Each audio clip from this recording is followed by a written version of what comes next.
if you want to use air gestures on OPPO Reno 15, first of all, we need to open Settings. Now, in Settings, scroll down and find Accessibility and Convenience.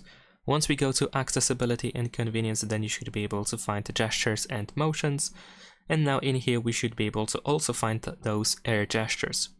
We can find the air call control and the air scroll options. And in both cases, we need to turn them on actually. So if we go to air call control, we need to turn it on, and we need to agree to the statement of use. We need to grant all the necessary permissions, and then over here we can also see what you have to do in order to use those gestures. Not only that, we can tap on Learn Gesture in order to open the tutorial, which will guide you what you need to do, what steps you have to do in order to successfully do these air gestures. If you want to answer the call, you have to hold the back of your hand up to the screen with fingers pointed down, so something like this, and then we need to flick up to answer the call. If you want to mute the call, you just have to hold the palm of your hand up to the screen with fingers pointed up, and it has to be 20 to 40 centimeters away, just like previously, and we need to hold for like 2 seconds.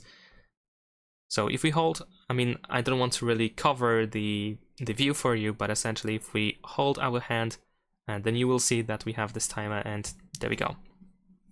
So this is how it looks like for calls, and in the case of the air scroll, we can turn it on as well. We can also see supported apps. Of course, these apps are being those apps that you have installed are being displayed, but also here at the top we can read that Facebook, Instagram, TikTok, and YouTube are currently included. So it seems that these are all apps available. And just like before, we have Learn Gesture, so we should be able to learn everything, how to use that scrolling option quite easily. And that is pretty much it. Leave a like and subscribe.